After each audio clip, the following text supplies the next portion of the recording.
Here are 5 free agents that the Yankees are currently pursuing. So do me a favor. If you love the Yankees and you're not subscribed, be sure to subscribe. We're on the road to 20,000 subscribers. So if you could help us get there, that would be an absolute blessing. So let's start off with number 5, first baseman Christian Walker.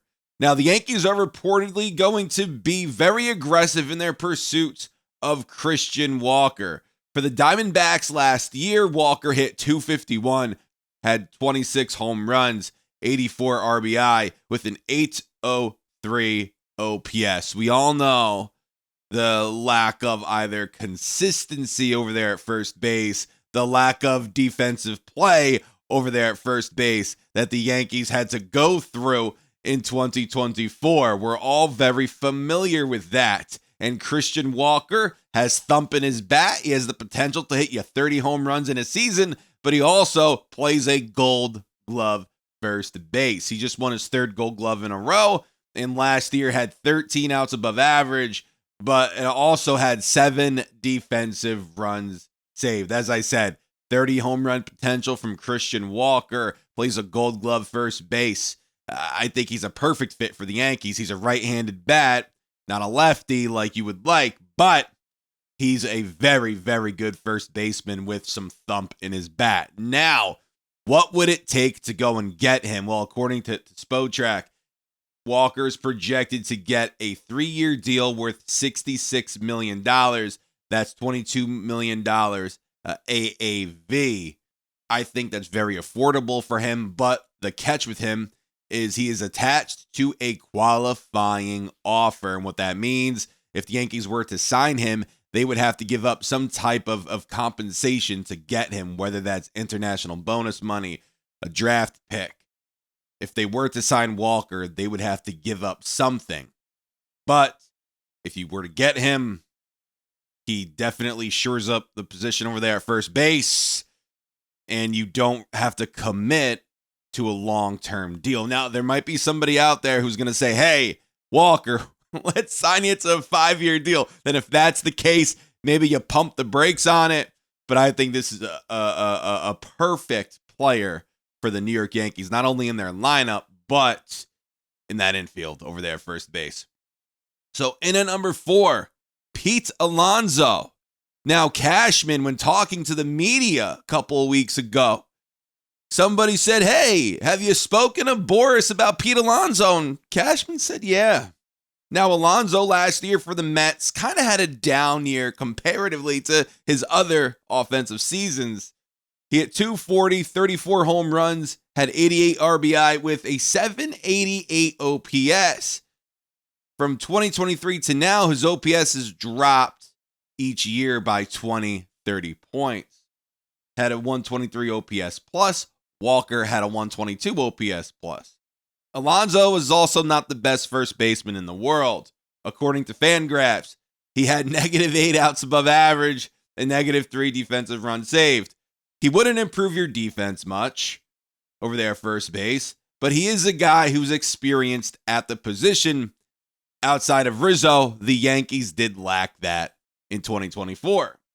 Still a high strikeout guy, and he was in the 30th percentile in strikeout percentage in 2024, and that's the wrong side of it. You don't want to be in the lower percentile. You want to be in the higher percentile.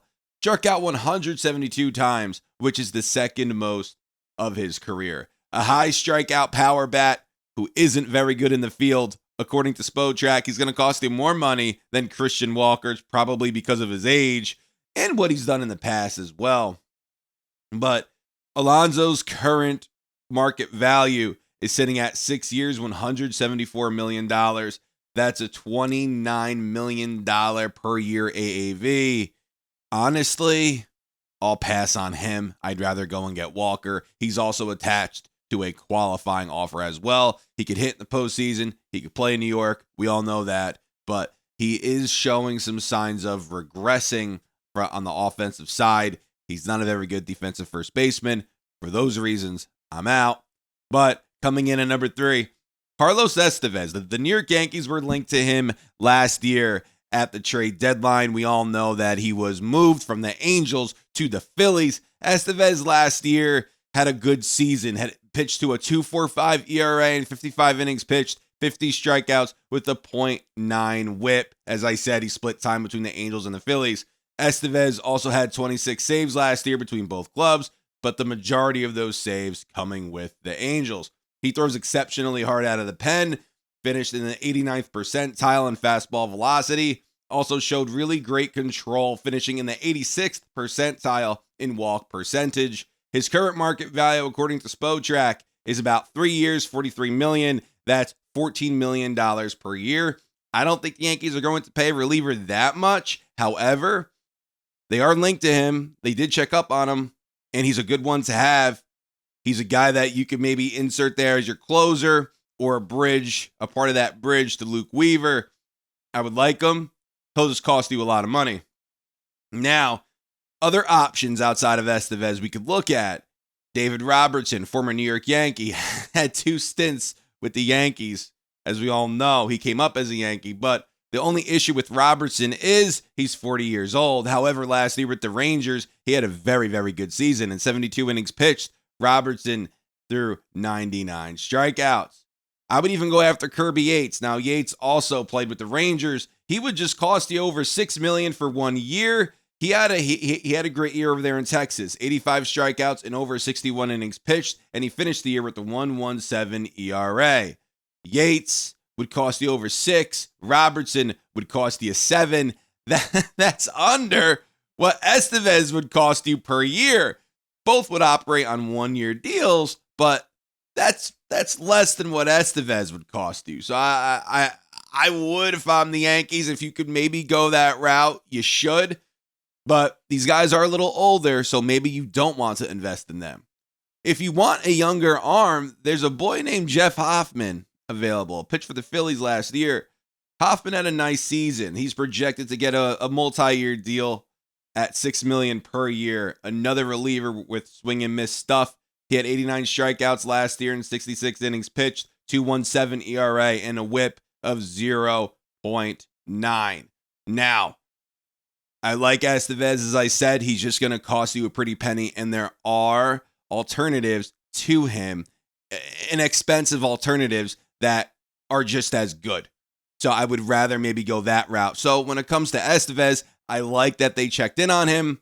I would like him on the team. He's just going to cost you a lot, and I don't think the Yankees are going to go down that route. If you did, I guess just go and get Tanner Scott. But we haven't heard if they're linked to Tanner Scott this offseason. They were at the deadline last year. We just don't know at this moment. Now, coming in at number 2, I kind of cheated here. I got 3 players in at number 2, and let me explain. I'm going to call them the Boris Big 3. They're starting pitchers, of course. That's why I'm calling them the Big 3. But we're talking about Corbin Burnes, Blake Snell, and Max Fried. Now, Corbin Burnes, the Yankees have checked in on him.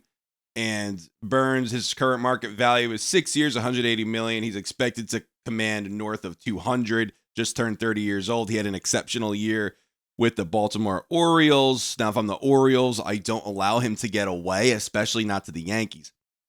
But last year with the Orioles, he went 15-9 with a 2.92 ERA and 194 and a third innings pitched and 32 starts. Also had 181 strikeouts. Over the years, Burnes' strikeout numbers have dipped a little bit. So that's something to keep in mind. He also ended his season really strong, pitching to a 1.08 ERA in his final 4 starts of the season. And now let's talk about Blake Snell. The Yankees were heavily linked to him last year. Obviously, nothing came to fruition with him.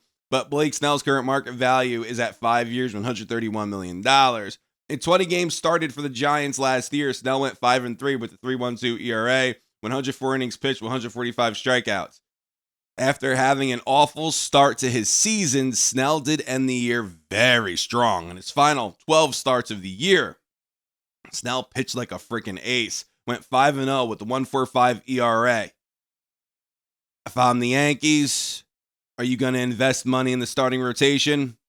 Probably not, because you already have a lot of money invested in the rotation. You also have other options in that rotation as well. So maybe you go in and you trade for an arm if you need one. but I don't foresee them spending money on a Blake Snell, Corbin Burns, even Max Fried, who's very good. His market value is at 6 years, $136 million, went 11-10 with a 3.25 ERA and 29 starts. As I said, could I see the Yankees dropping money on the rotation? Probably not. They've also been linked to Sean Manaea. I'm not too sure about him.